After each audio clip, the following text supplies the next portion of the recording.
Hello and welcome everybody. Welcome back to Bushwhacker Weekly. It's been a while. It's good to be back. This is missed 3 weeks of this. Whew. I see some friendly faces in the chat. Whacked Crafter, Kiki PW2, Phagus, Flybaby. Good to see you. Good to see you all. Oh, Phagus, you swapped provider, saying it will support the stream better. That's nice. Thank you. So hello and welcome back to Bushwhacker Weekly with Nick, sans Georgia. She should be back next week. Don't worry, she's doing all right. We are the active developers of the game Bushwhacker 2, Codename Entertainment's oldest running game, coming on 9 years almost. I'm Nick, your programmer, designer, content creator, and community manager, and typically with me is Georgia. However, we'll be having a special guest later who some of you might be familiar with. Stay tuned. They'll be popping on here after we're done doing the submissions. And as always, behind the scenes is Sasha moderating the chat. Thank you very much. Don't forget your coupon code. You can see it at the top left of your screen. It says Bush Eggs at Easter. Expires Friday, April 16th. Redeem that for a Quester satchel and tell us what you find in that. Get a whole whack ton of goodies in there. Georgia did leave us with a Easter themed coloring sheet to release after this stream. You'll see that at the start of next week on Monday. But see if anyone else trickled in here. My hair is longer, Kiki. Thank you for noticing. So we do have quite a few submissions, so why don't we diggity dive in there? So right out of the gates is a Chupacabra by Incredible Goblins. Very, very spooky work here. I love the choice of these like dark teals and the hallowed black eyes with white pupils, and the selection for the background looks partially distorted in like a, I don't know, like weird Stranger Things kind of vibe. Anyone else getting that? And the Stranger Things neon red for the title. I think we're onto something. Incredible Goblins, hi, this is your work. Yeah, I love the palette. Yeah, excellent teal. Incredible Goblins, you have to tell me, is this inspired by Stranger Things? Is this a stranger Chupacabra? Let us know in the chat. Moving on. Here is the Irish Terrier from Barb Zach. Excellent work here. Superb choice of greens. You've got at least 4 different greens in here. And is that like a little fuzzy winding happening around the these clovers? It's very good. It's a very, very chipper dog. Named Liam. Liam, an Irish Terrier. Great job here, Barb. Incredible Goblins confirms that the logo especially is inspired by Stranger Things. Yeah, it's pretty Irish. Great work, Barb. Another submission from Incredible Goblins, the Irish Terrier. I love what you've done with the background here. I don't know what it is. It's like you took like a cherry blossom photo and applied some kind of artistic filter to it. It kind of looks like you're looking at it through like stained glass or something. Very good. I see a subtle light glow on these red clovers. Also fresh take here. No green. This isn't a green Irish Terrier. Deviated from the core theme here and did like this dark blackish kind of fur coloring with white clovers. I like a lot. Great work. And the next one is from Jelly Snail. Good to have you back here. Love the dog park in the background. Seems very fitting. And just traditional green clovers, a nice brown coat, and the gray eyebrows, and kind of a beardy mustache thing.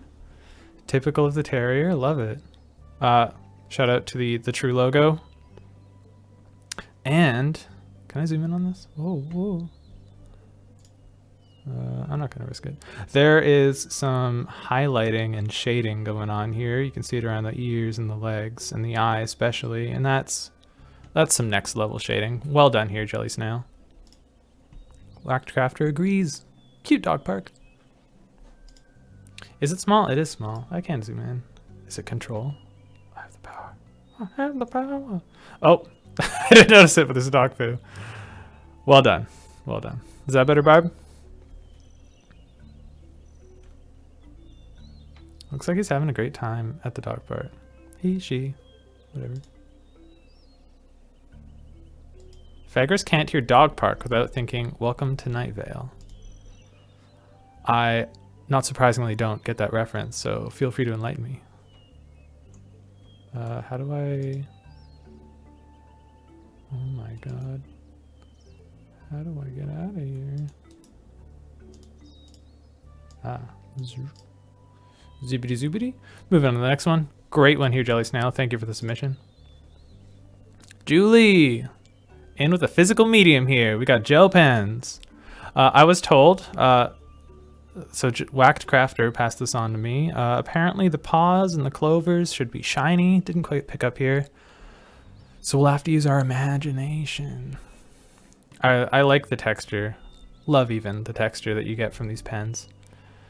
And I like the teal. I like the teal fur coat. You know, like a gray underbelly, but then you have the teal all around here. And just super golden lucky clovers. Well done here.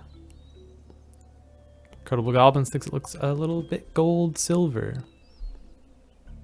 Barb, do you think I need a haircut? Maybe. I think you might be right.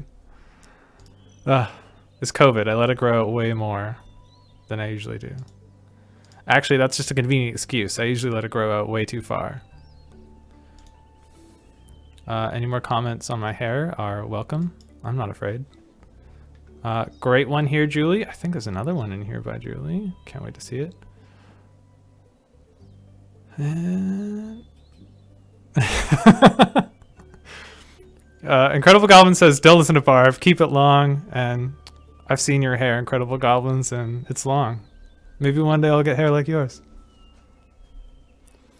All right, moving on here. We have the dog from Kiki R. Kiki AR. Very crisp coloring here. I love it. You've gone for a very simple but gradiented kind of sun. I don't know, like glowy ball in the background, which really highlights the crisp contrast on the the sides of the lines here of the dog, which is great. Also, you've picked this orange that really pops out from the green, and it looks really, really, really fresh and crisp. Also, I see you've added a little bit of a highlight here. That's nice. Excellent details. I won't lie, seeing the black paws kind of makes me think they're like hooves. Hoof dog. Anybody else?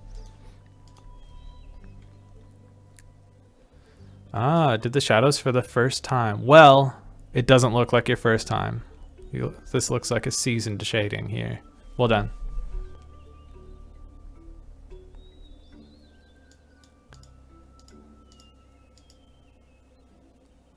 Clamtam says, if I had hair, I'd totally have it that length. You know, I figured while I still got it, you never know what'll happen. My granddaddy was very bald.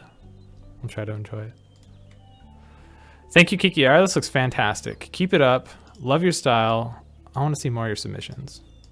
You've really captured the cartoon shading. I don't know about it. It's really good. I like it.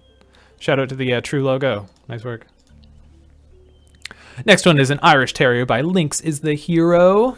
You've gone for this gleaming gold title here. Also, the font is always killer.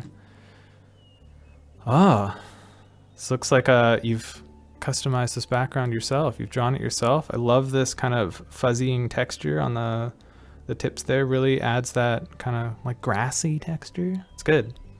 Also, incredible shading here. We got deluxe deep shading on the bottom here, shaded with the dog, and it looks like you've got a bit of an easterly sun coming in here, hitting the dog. Very, very good. And I like it's a bit of a brown or yellow green. It's nice.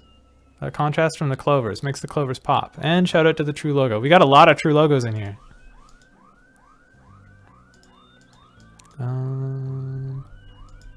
There's an alarm in the background. I hope you can't hear it. I'm going to pretend it doesn't exist. And it's off. Whew. Hey, Gargoyle leaving 1. Haven't seen you before. Welcome, hi. Infinity Circuit. Haven't seen you before. Welcome, hi.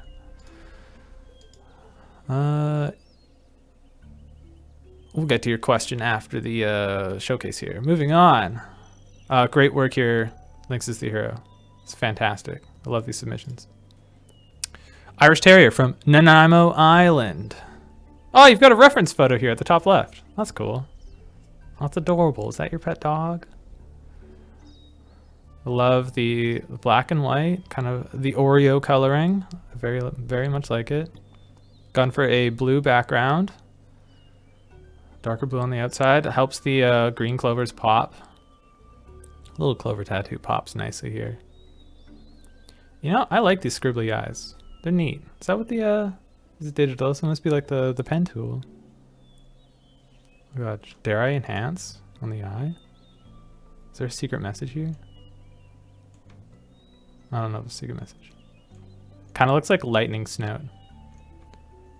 Great job. Like it. Thank you for your submission to Nanaimo Island. Looks good. Yeah, and, Goblins has gray coloring on the logo to match the dog. Very good.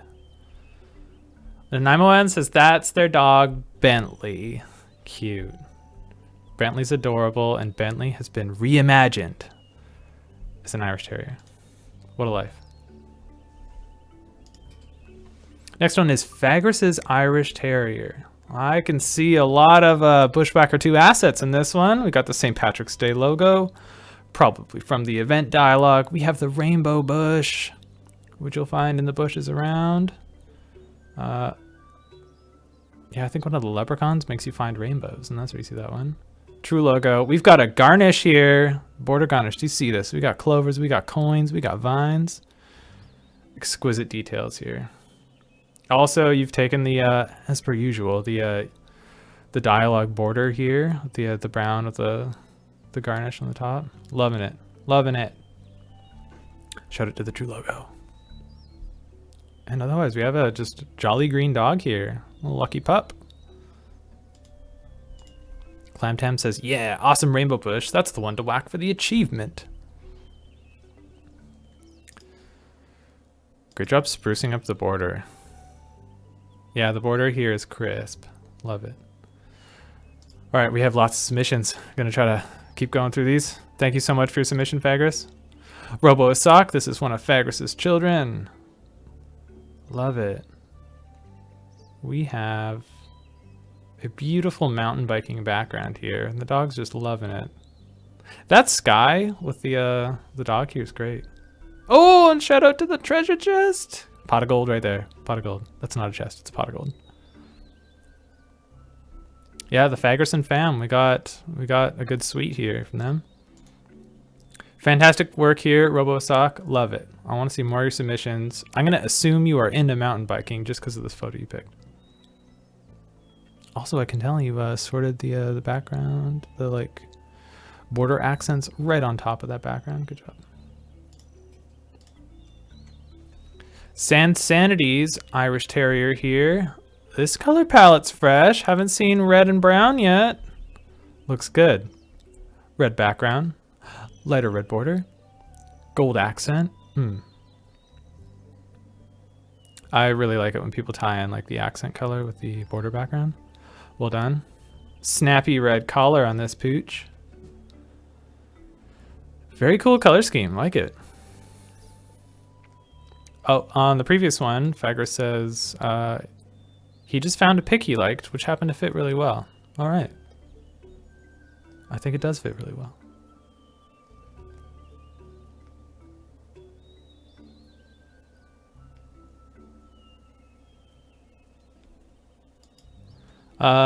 Negative Man 666. I gave a code in Idle Champions. A link to get a reward if the code is not good for that game. This is a Bushwhacker 2 stream, so the code is only legitimate for Bushwhacker 2. which you can play on Codename Games. Thank you for the submission, Sanity. Again, I love how different this palette is. It's fresh and it works really well. Red and brown. Lynx is the Hero says, another great color scheme with the submission. Red and brown look great together. Autumn colors, says Whittaker. Well done. Sonic Asney, this is another one of Phagus's fam. We got a neon Irish dog here. Whoa. I love it. Looks like the borders and outlines have been inverted and colored. I like it with kind of a light pink. And just like it's not quite spray paint, but it makes you think of spray paint. With spray paint lines in the background, those look really good. This is very fresh. I love the inverted outlines here, it's good.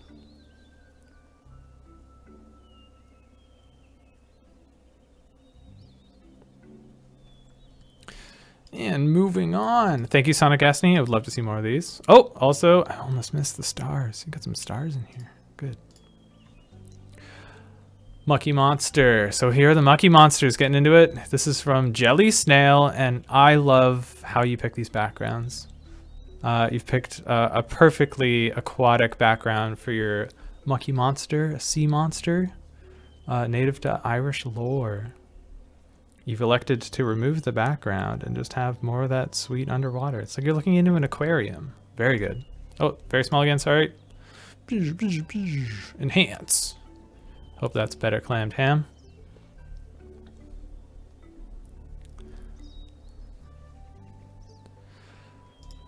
Yeah, I also love your color scheme here. The purple really stands out, and the green teal, it's very good with the, feels like good camouflage if you're an underwater creature. I dig it. You gotta remain elusive, you know? Mucky Monster. We got some really well done. Ooh, love that. Oh, nice. Fantastic job here, Jelly Snail. Oh, and I have to zoom all the way out. We got a Mucky Monster from Barb Zach here. We got blue background. We got a poppin' orange and yellow color scheme with blue ear wings. This is great. Oh, and look at this eye thing you've done. It's really fresh. That's cool. It's like ghastly pupils. And you've done your signature fuzzing around the lines to make it soft. I like it. Oh, and did you do little dots here, accenting the logo. Nice. Also, hi, I am a monster. I am a Mucky Monster. Well done. Love it. Clammed Ham, I sure hope that isn't a tumor. Hey, I'll put on glasses when my Mucky comes up. It's so bright.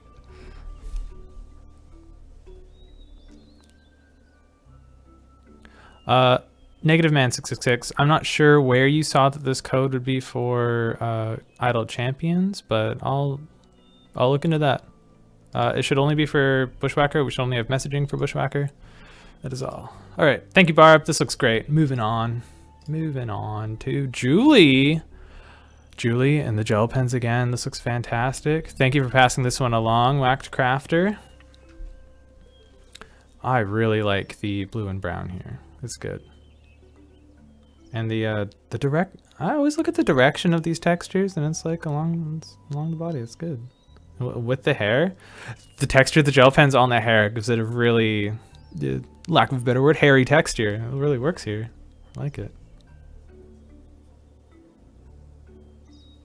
Also, I don't know why, but with this coloring, I get, for some reason, like a Land Before Time, the animated dinosaur movie. I get a feel from that. I believe George is a big fan of gel pens. I think you're right, Climb Down. I know, I wish the shiny would show too. It's such a shame. Great color choice either way. And the next one here, Kiki AR. Well done. What is this kind of noisy texturing you got going on in the background? It works really well. Kind of like a staticky thing. Also gradients on the tail here. I love that hair color. That's rad. Fantastic work here. Shout out to the True logo. Whacked Crafter, please Please pass on our praise to Julie. Her submissions are wonderful and well loved here. Hope she keeps making them. And Nimo Island says, tea and mauve, yes. Yeah, this is a fantastic submission. Also, it looks like you've changed the color of the outlines. Looks good. Fantastic work. This one's going to go well on the Facebook page. Yeah, you've changed the outlines selectively, too. It's like brown for these ones, and you have the darker blue. Matchy-matchy. I think Georgia would be a big fan of that. Also, you didn't go for the pure white eyes, and I think that's a neat touch here. Well done. Very well done, Kiki. And moving right along. We got Lynx is the hero's mucky monster here. Very green, very blue, very teal. The true logo. I love this. Oh, you do it with your signature too, but like a gradient shine. Makes everything look very shiny. Fantastic work on the shading here. Just around the bottom. The tail. It looks like it's, I don't know, that really captures like deep waters really well. Like this thing feels submerged. Because it's dark down below. I quite like the cohesive, kind of more homogeneous color scheme for the hair. Blends in. Stands out, but blends in at the same time. Very good. Whacktrafter says, I'd go swimming with him. Oh, for Kiki's drawing? Yes. Kiki BW says, deep sea monster. This is fantastic.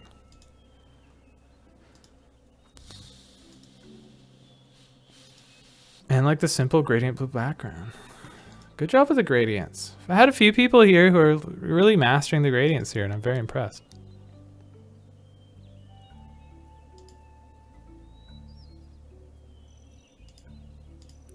All right. Whoa, whoa. This is the next one. Phagus. This is a good looking monster. The hair.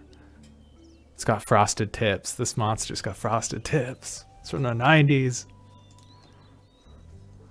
I like it. True logo. You've gone for a simple dark blue to light blue gradient for the background. Does well with an aquatic creature. This monster looks fabulous. Teal and yellow. It's a good combo. Dig it. Whoa, JPL is subscribed. Thank you, JPL. Appreciate it. Yeah, true logo in here too. Love it. I love the little blonde eyebrows. This is good stuff. Good stuff. Thank you, Phagus. Robo Asak. Another one of the fam. I love it. This pops. This. Oh, is this a little fishy friend? That looks like I think one of the biggest fish in the world. It's called like a sunfish, and it looks like it's shaped like that. It's a really weird, really big, really weird fish. And if that's anything, that's a big fish, so the mucky monster's bigger in here, so just bigger for scale. Whacktrafter says, oh, my heater just went on. This thing is spicy. It's emitting a lot of heat here. These are warm waters, you might say. Regarding the last one, Lynx is the hero says the aqua yellow low-key reminds me of the Chinchu and Lantern from the Pokemon series. I agree. Big Lantern from here, yeah. I get that reference. I'm with it. RoboSock, fantastic submission. Love your color palette. Little light teal speckles here. Good stuff. Sansanity. You have a mucky monster here, and this palette looks very like realistic. I don't know. I feel like I could see a creature with this kind of more muted, kind of like a navy blue with I'm gonna say burgundy, but it's kind of like a red wine color. I don't know. And then it's kind of more saturated, brighter hair colors. It's very cool. Oh, the hair matches the logo. I like. Very good, very fresh. I think I've actually used a similar palette for one of my past creatures. The edges make it pop. You're right. You're right, Whacktrafter. Yeah, that kind of like peachy color. Nice. Yeah, fantastic submission, Sansanity. I like it. You've kept the background simple just to accentuate the creature. It's very good. As you can tell, we've had a lot of submissions. We did give you 2 things to draw, so this is what we asked for. We got plenty to go for. Next one is Sonic Asney. This one is like a space monkey monster. I love the, they've brightened up the outlines again. Love that feature, love that detail, and gone for this lavender and kind of violet. I guess that's a magenta. That's a magenta, right?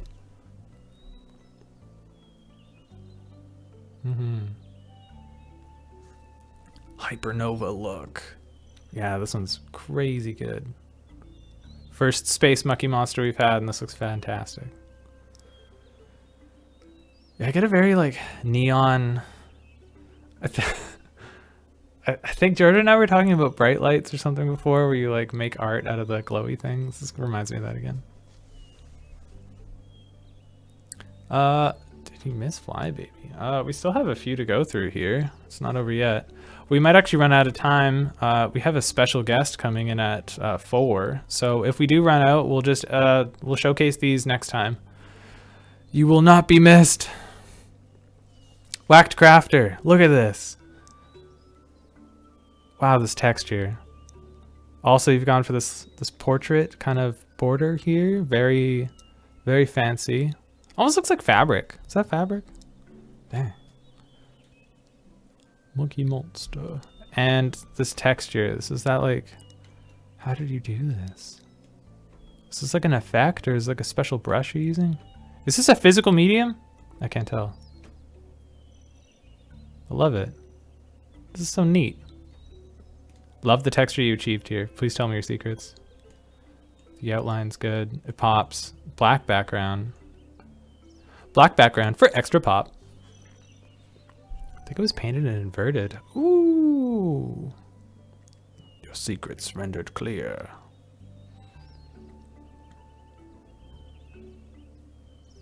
Oh yeah, Incredible Goblins. The plastic lights for the night bright. Yeah, that's the one I'm thinking of. I think that's a very 90s thing. I forget. Yeah, this one looks like it was made on a chalkboard. Lynx is the hero. Or you mean the other one? Both of them? Love it. Yeah, no, the texture. Yeah, it's very chalky. No, I get it. Yes and no. Part of it is... Oh. Yes, light bright. Thank you, JPL. Part is old-fashioned, and part of it is computer. We have artistic fusion here. We've reached new levels. Fantastic work here, Whacked Crafter. I can say your name, I swear. Looks good. Thank you so much for your submission. Would love to see more. Nanaimo Islands Mucky Monster. Again with this crisp, clear coloring here. You've got... I wonder if it's when people change the color of the outline. It really stands out to me. It's good. You got like a kind of violet, magenta outline here. A kind of like rusty red hair and just eyes that pop. Big blue eyes. And that bright yellow. I love that yellow. That's very Easter yellow. Like kind of muted. It's good. Incredible Goblins. Yeah, the outlines make a huge difference. Shout out to outlines. Shout outlines. Fantastic job to Nanaimo Island. Love seeing your work here. Would love to see more. Nanaimo Island #2 Monkey Monster. It's a picture of the physical thing with your signature. Wow. What did you color this in? Oh, wait. This was... Oh, I think I remember them saying that the... Oh, God. What happened? It inverted the colors or something. So here's what they actually drew, and then it scanned to look like the other one. So went for the blue. Very good. Still very good. I like both of them. Both of them were great. Lynx Theros is super poppy color scheme. Great work. Oh gosh, how many more do we have left? Oh,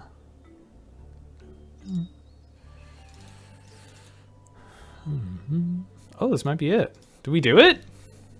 Oh, we did it! We got through all of them right at 4. Wow, fantastic submissions, everyone. These look great. Also, such a relief to get through them all. I was worried. Yeah, we had almost 20 or so, maybe more submissions. We usually average around like, yeah, we had 24 submissions this time. Fantastic.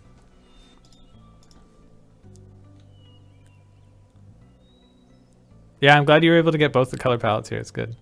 Everyone, fantastic work with your submissions. You'll see these on Facebook later, and just shout out to all the creativity you're doing. Your color selections, sometimes it just takes a good palette. Paint bucketing them in, it's good. Some special details like choosing a fancy border, a fancy background, or changing the outlines. It all goes a long way, and I hope I didn't miss anything, because you all deserve that extra observations in your showcase, because we can tell you put the work in.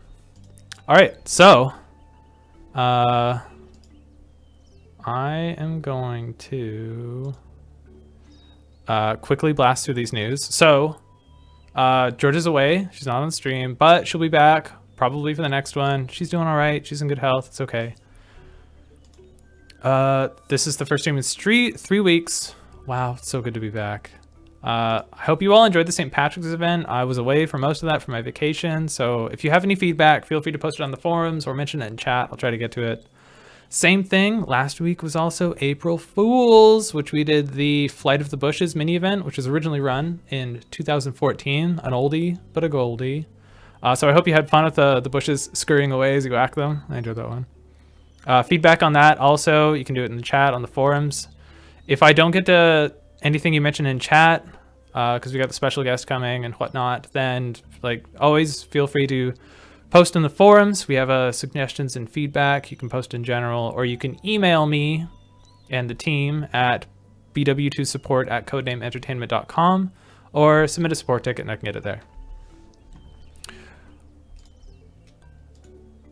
Yeah, the fleeing bushes were freaky. All right, without further ado, going to call participants. Oh my god. Invite. Please hold. I wish I had cool music here.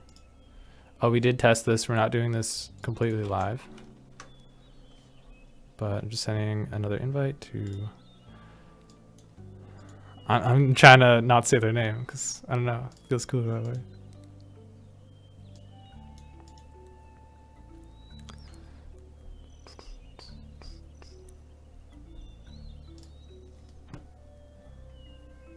Hold it. And one moment. Zoom meeting in progress. Hey, who's that? Hello, Nick. Fancy meeting you here. Fancy meeting you here. Thank you for clearing your schedule for us. Barb Zach, you saw it. You saw it in the post. This is David Whittaker, one of the co-founders of Codename Entertainment. Why don't you introduce yourself to us, Dave? For those who don't know. So for those who don't know me, my name is David Whittaker. I am one of the co-founders of Codename Entertainment here, which was formerly DJ Arts Games when we founded it. I founded it back in 2008, end of 2008 with Justin Stocks, who many of you, if you're longtime Bushwhacker players, may have interacted with Justin. I know he did the design and support on that for a very long time before we handed that over to Nick. Yeah, 6 years or so. Oh yeah, for sure. Yeah. So here, actually, I mean, I get to wear a whole handful of hats. I'm a developer, designer. I do IT infrastructure here. I run the servers. And although at this point, while we've got dedicated people for it, I used to do a ton of support and community management here as well. So span the gamut. I've also personally worked on every game that we have launched and a handful of ones that we did not launch. And that includes the original Bushwhacker as well as Bushwhacker 2. So I'm here so you can ask me pretty much questions on anything related to the production of those games or any of the games that we do. And if we don't have questions, then Nick and I can chat about how to fix his old laptop, Bushwhacker 3, whatever, you know. Laptop broke.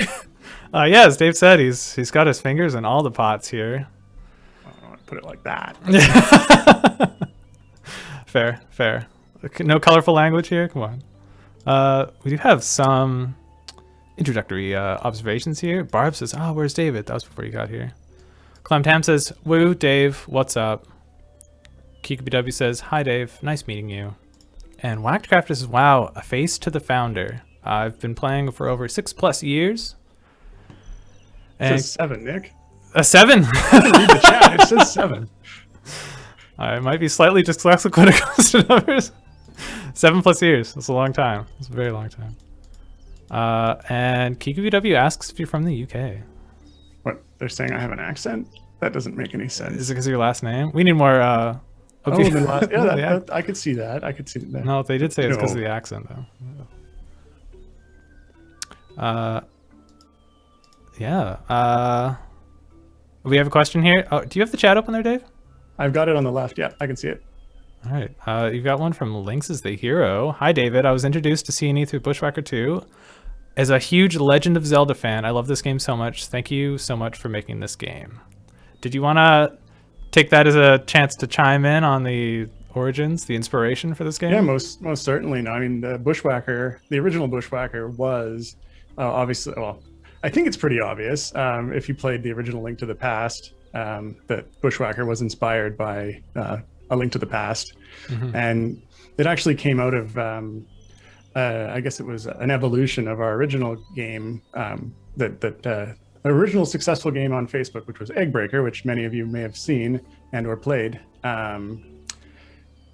And in Eggbreaker, I mean, you were presented with a screen of eggs, which you smashed to bits with a hammer, and you either got cool stuff out of the eggs or you didn't. And we were looking at that, and we were thinking of ways we could, take that to the next level. My girlfriend at the time, who was a big fan of Zelda, had looked at that and said, smashing eggs is kind of similar to just like, whacking bushes, whacking like the grass, like in Zelda, where you hit the grass and, the rupees come out and that sort of thing. So we took that and we ran with it. And that's where the concept for Bushwhacker 1 came from. And of course, it led into Bushwhacker 2, which we just expanded on that. Mm-hmm. Yeah. How would you describe the differences between Bushwhacker 1 and 2? So the interesting thing about Bushwhacker 2 is that Bushwhacker 2 was built on a completely upgraded engine from Bushwhacker 1. And it was actually one that we'd built for another game that we'd been working on called Mystic Guardians. And Mystic Guardians was sort of that Pokemon game, like monster collector, pet battler type concept. And we've been working on that for quite a while, so we'd actually had quite a bit of tech built for that. And when we launched Mystic Guardians, it didn't quite get the following that we had hoped that it would have. But in the back burner, we'd always been sort of thinking about what we could do to make Bushwhacker 2 or Bushwhacker itself bigger and better. And so I think it would have been like early 2012. I think that's when the first news post was in. Yeah, well, I know it was launched in April of 2012. But right. Bushwhacker, the actual prototype from being Mystic Guardians to being Bushwhacker 2 was something that I did over the course of about 2 months, early 2012, where I took a lot of the stuff that we'd set up for Mystic Guardians and pivoted it and added in the bushwhacking features and got that first prototype working that then we took and everyone else started working on to get to where Bushwhacker 2 or to get to what Bushwhacker 2 became. So yeah, still see some remnants of the Mystic Guardians features in the Bushwhacker code here and there. Yeah, well, not only that, it's in the graphics. I took a quick gander to see what you guys were at, and there's 18,598 unique graphics. The graphic table is crazy big. It's crazy big. And a big chunk of those, well, I mean, I guess it's not that big of a chunk at this point, but the first couple of thousand that are those were specifically Mystic Guardian graphics. And so I think it's possible if players can dig through that. If that's one of the things they've looked at, you can pull up like some of the monsters from Mystic Guardians and the doodads and training gym items. They're in there still. They haven't been pulled out. Yeah, the monsters some of them may have even been integrated into the zones. Yeah, I think we've taken a lot of doodads. Anything from New Haven, I think, has been used in Bushwhacker already, the city. Right. I see lots of gym things. But I don't think we've actually used the monster graphics because those are pretty unique to Mystic Guardians, and they're like one-facing kind of battle animation thing. Yeah. That's the one's probably not been used, but I think they're still there. I think if someone could load up by a graphic ID, that they might find them. Give me an idea to use them as puzzle graphics. That'd be cool. Would you like to, so we got some questions. JPL says, give Nick a bigger operating budget. An intern. We've heard the caught it so fast. We did talk about that, didn't we, Nick? Yeah, and Eric's kind of gone back and forth about it. Yeah, it's up to me to see if I can train someone up and not drop the ball on everything else and make sure we can pay them, that kind of thing. Yeah, I mean, one of the things that we did throughout the development of Bushwhacker and then into Shards was that we had co-op students, and that's how you started, right? That is how I started. Yeah, I did 3 areas in my first co-op term with you guys. Right. So your job was content creator, and I imagine at that time you weren't the only one working on that too. I imagine Justin was doing some at the same time. I think Justin was doing an event and that kind of stuff, and I think Mark was working. I think there was another game project happening right then. Either way, the other things that weren't the primary content were handled by Justin and other people, whereas the co-op, myself, and I've seen the legacy of the people who came before and after. They had all done their own unique area, their own puzzles and stuff like that. So yeah, that was so, I mean, we must have had 5 or 6, maybe more. I'm number 8. You were number 8. I'm okay, co-op so number it was more 8, than that, working on the content for that, on the areas. So yeah, dabbled. Maybe we can get you someone in the same vein to make more content faster. I would love that. I should get serious about that. Yeah, I mean, we've got most of the next content update ready, but to keep that gravy train going, not gravy train, that's cool. Maybe the gravy train, maybe, who knows? For the next one, we can look at doing that for sure. What else do we got for questions? I guess a lot of them are mostly comments here. Nimo Island played Eggbreaker originally. Ooh. Whack Crafter also played Eggbreaker. Barbzak loves Eggbreaker. You might recognize some of these names, Dave. What was the name? Barbzak. Barbara. Oh yeah. Yeah, you yep. remember Barbara. Yep. Wax Crafter still has friends on Facebook because of Eggbreaker. Brought people together with the community. Oh, that's awesome. I think the company's done pretty well with garnering really tight communities with their games. Yeah, certainly from the get-go, one of the things that we did that I think was really helpful for us was that we took a lot of community suggestions and then actually integrated them into the game as we went. So it was always constant feedback loop of we put something out, people give us feedback, we adjust it based on that, and wash, rinse, repeat. Obviously within practicality, but yes, as tightly as we can make that loop. Yeah, and often one of the feedback is this should give more of this and more of that. And more of Take the challenge out of the game, make it unfun. Yeah.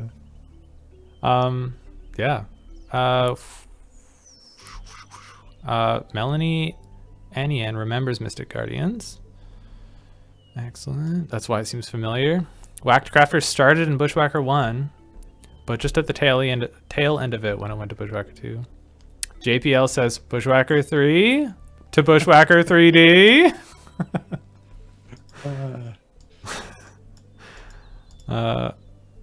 KQPW says, what was the inspiration for Nate's character profile? Do you have the answer to that one?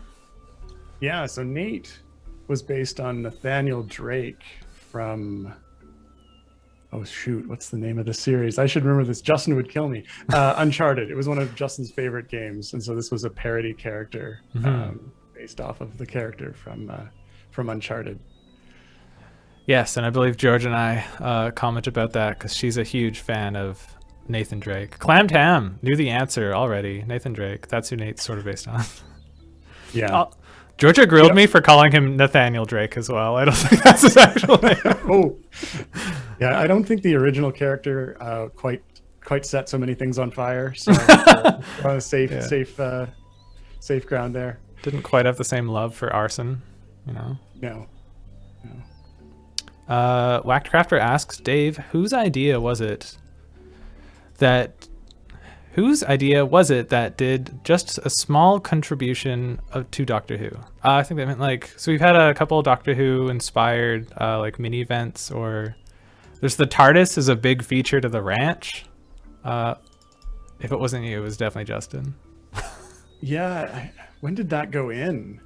Before my taking it over, so it has to, I think it's like 2014, 15. It was like a storage shed that was the Blue Phone booth. Yeah. It's kind of that one's a little bit vague. I do feel like there was a period about probably around then when we were watching the new Doctor Who, and that was one of the sort of things that were being talked about. But it's been a long time since that's been popular with us. Yeah, I mean that's sort of one of the things that ended up happening a lot in Bushwhacker was whatever we were looking, whatever was a popular pop culture item that was sort of permeating the office, it ended up just being put right into the game. Yeah. A tradition carried on to Crusaders quite wholeheartedly. With Doctor Who, we did do the upside down garbage can pet, and trivia question for you, Dave. In the office is a piece of Doctor Who memorabilia that we used to label like a meeting room. You mean the TARDIS? We literally have a meeting room called the TARDIS, which literally has the one of those sticky, like full door sized blue. And unfortunately, when we moved it from when we moved to a larger office, which actually we've now expanded to the point where we reabsorbed that office. So I'm actually sitting in a small meeting room that was in the original codename office. Full circle. But we renovated it and changed it up a bunch. But when we originally moved, we took the TARDIS door. I don't know what you would call that, like a door skin, I guess. It's kind of like a phone skin, but for a whole door. It makes me think of wallpaper for a door. Yeah. But yeah, sure, door skin. Sure. But it didn't end up quite aligned properly, so it's actually sort of sticks over the top, and I didn't look back with closely. the handle quite right, but because it wasn't on the door when it was in Unit 7. It was actually on the wall. So right. Now I love that we have a meeting room called the TARDIS, and it's in our Google Calendar as it's like, sorry, I'm booked for the TARDIS today. Yeah, when we used to have meeting rooms, or when we used to use meeting yeah, rooms. this is back in the day. That's true. Yeah, we have digital meeting rooms now. I think we also have a piece of Zelda memorabilia that's quite blatantly posted in the office. Do you recall it? I mean, over the one of those stained glass stickers as well. I've never seen them before until I saw them in the office. I assumed that like Eric brought them in. I think so. I think that's where it came from. Yeah, they're beautiful, like stained glass depictions of Wind Waker settings. I think one of them's like the boss where he's got the grappling hook, and one of them's over our server closet, isn't it? Yeah, our in-office server closet. So if you're ever here and you want to do something destructive to the IT, just find the one with find the door with the Zelda logo or the Zelda stained glass on it. That's where you want to look. It's stained glass because that's a church to us. Let's see, what other questions we got? Monsters can be converted into a bushwhacker do bestiary. Oh, it's talking about the Mystic Guardians one. That's a good idea. Good job, JPL. Did you get a lot of good art submissions today? Oh, we had tons. We did do because we had such a long hiatus, 3 weeks. Georgia whipped up 2 St. Patrick's themed coloring sheets, and almost everybody did both of them. So we had 24 to go through, which is at least like a third more than we typically do. It was good. Decent. And you made it through just in time too, because you were worried that was going to be a long haul. Actually, like within a minute. I didn't know how many we had left, so I did a time check at like 1 minute too, and it was like, this is the last one, we did it. That was really exciting. Yeah, I imagine it probably goes a little quicker because you didn't have Georgia because it was just your feedback today. Yeah, and it was a lot of pressure to do feedback just by myself without Georgia. She makes it a lot easier to go back and forth, and she has that artistic eye. So yeah, it was a bit more brisk. And Georgia's already always given art tips too when they come up, so adds to it. Right. Yeah, you might find yourself a little awkward on the art tips. I try my best. To me. Yeah. I've dabbled, but not quite so deeply. Barb Zach says, was there an egg drop game as well? Yes, yes, there was. That was one of the ones in between Eggbreaker, and I think actually it was in between Eggbreaker and Bushwhacker, although the timeline those get a little bit fuzzy. Hmm. And that was one of those physics-based games where you dropped eggs into what it was essentially it was a big pinball machine. Yeah, or pachinko.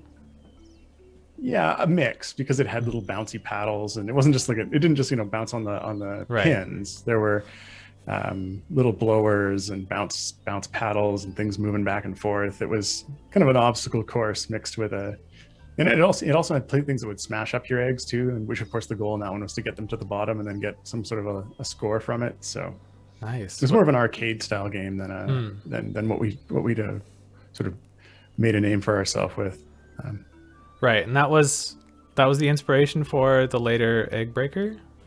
Or Egg Drop? No, No? Egg Drop came after Eggbreaker. After. Yeah, we were trying to make a mobile game with it at the time. We actually did 2 versions of it for iOS. Oh, Yeah, that's cool. I did not because know. it actually had for the phone one, it actually had the motion control, so you could tilt the phone, which would control the trajectory of Oh, the that's egg. nifty. Yeah. Dang. Where did Eggbreaker Adventures come in? Is that up well after that? Yeah, it was our third Eggbreaker game, and that was one where we took a little bit of a divergence in our approach, because the previous 2 games have been very linear in terms of you'd start you start at stage 1 and you'd work your way all the way up, and things got harder and harder and harder. And a lot of the new content that we released when we released it for those games came out at the higher levels, and so it meant that if you joined late, you were you didn't get to participate in the newest content when it came out. Well, I think this is kind of similar for Bushwhacker, right? Like if you're a new player, when you make a completely new zone, they could very well be a year away from getting to see that. Yeah. There's been a few talks in the office about trying to make that more playable for new players as they go through, but we'll see if anything comes of that. At least they get to participate. The events are sort of the equalizer on that for something new and exciting that's happening, and it's available for everybody. And they're designed, of course, to make so that players of every level can participate. Absolutely. So when we did Eggbreaker Adventures, that was top of mind, was how can we do it in such a way that when we release new areas for the game, that everyone can participate, rather than having only the people who finished everything else participating. So Eggbreaker Adventures ended up with each monkey having their own island and their own set of adventures, and you didn't have to complete the previous ones to participate in the new one. And so instead of having this big linear progression, you had more that were these little spokes where things were going off, and then you could do your thing. So, and I think that worked a lot better in terms of just making it so that new players didn't find themselves sort of not being able to talk to other players about the newest content, because it's sort of, here's something new and exciting, and not for you. No, you got to play 2 years until you get to that. No, it's much better design for that kind of format. Dig it.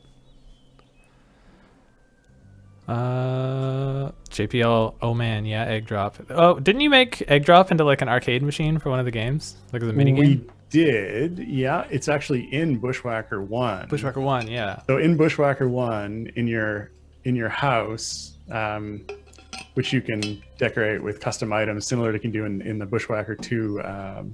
What do we call it in Bushwhacker 2? It's not your ranch, is it? It's the ranch. It's the ranch. It is the ranch. Okay. For some reason, I was thinking that was the Mystic Guardians one. Although maybe they were both called that, and we just weren't being very creative. I don't know. I actually think the area is called Your House, but we've always referred to it as the ranch, which might be a holdover from the code. Yeah, I think it's because it evolved into that, because it started as your house, and then you could decorate it and put trees and other things, but you couldn't farm in the initial one, right? So all the stuff that you can grow, you couldn't do until much later. So I guess it sort of became a ranch. Yeah. Oh yeah. And nevertheless, in Bushwhacker 1, one of the custom items you can get is an arcade machine. And when you play it, you actually get the arcade version of Egg Drop that we put together and released on one of those old arcade style flash sites. Slips my mind the name of that one. The actual site that we put it on. That's before my time. I only heard of Egg Drop as reference to that game you put into an arcade version of Right. Yeah, so it's an Easter egg in there. It's literally the whole game. Such a cool Easter egg to put the whole game into a game. It's a game within a game. I would have loved to port that over. I think that was actually a callback to it was one of the older LucasArts games, Day of the Tentacle. Oh. So Day of the Tentacle was the sequel to a game called Maniac Mansion. And inside of Day of the Tentacle, there's a computer you can sit down at and play the original Maniac Mansion game. Whoa, cool. So this was something we'd definitely seen before and thought that was a cool idea. So very cool. Glad you made that happen. Was that a you or a Mark thing? Mark does lots of front end work. I think Mark made that happen. I may have been like, make that happen, and then Mark made that happen. Mark is a real workhorse. For those of you who aren't familiar, Mark Davis is one of our longtime developers, and he worked on Bushwhacker 1 and Bushwhacker 2, and actually was the original Bushwhacker 1 design was something that Justin and I put together, and then we hired Mark as a co-op student, and we gave him the doc and said, just go. And that's a dream.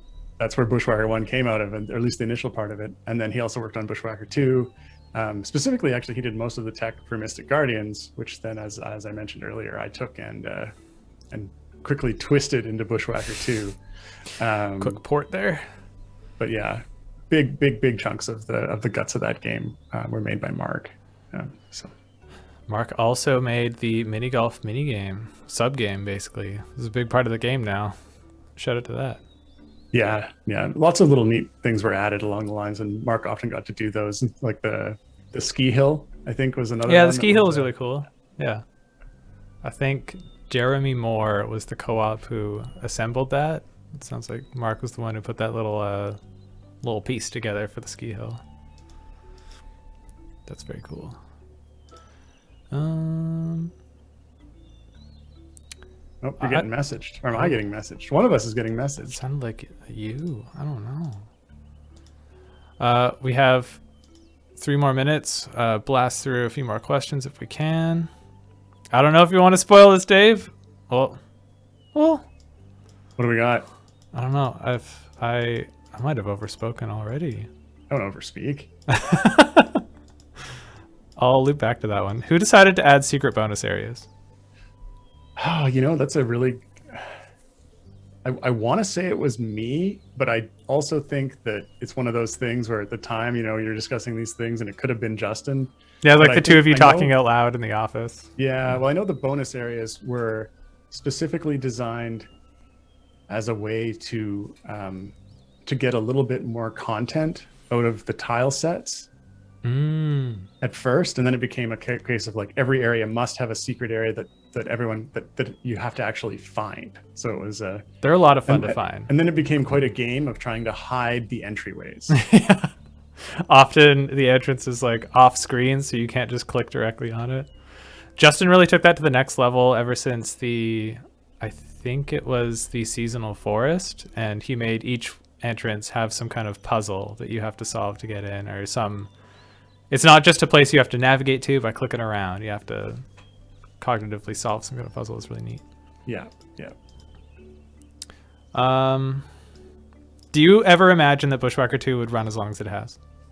No, this is our longest running game, and we definitely had not seen this going as long as it has gone.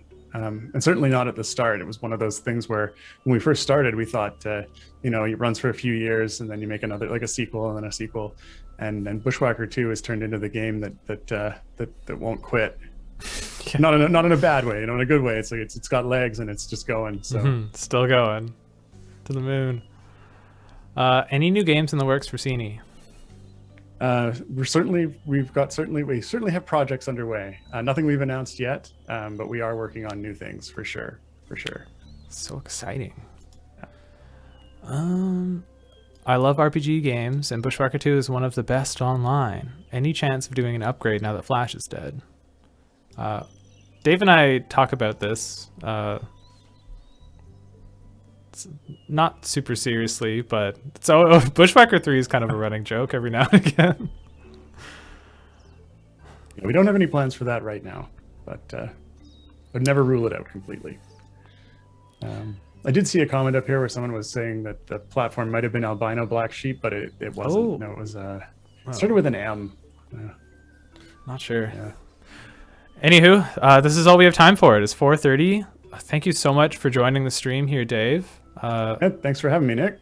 Shout out. Looks like everyone is very excited to ask you all these series of questions. To see you here. I wish I could go through and take it all in some more, but we're out of time. So I'm just gonna do the outro here. Well, do you have anything you want to say to the community before you log off? Closing remarks? Yes. No. I'm glad we still have so many people who are still playing Bushwhacker 2. Mm-hmm. Very It's active. one of our favorites for sure. Very Definitely. tight community. Yeah. All right. Thanks everyone for tuning in. So good to hear from you. All your submissions were fantastic. Stay tuned for the Easter themed coloring sheet starting next week. Georgia's already whipped one up for us. We'll post that on Facebook and Twitter. And we'll post it on the media channel and then reference that on Facebook and Twitter.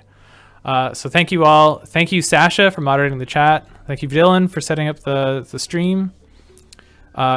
Champions and Crusaders streams for inspiring us to join the channel, and Eric for pushing us to make it happen. And shout out to Eric and Kat for trailblazing the stream format that Crusaders uses and that we've stolen. And to stream gurus, Margaret and Sean. Thank you all again. Be safe, be kind, and we'll talk to you later.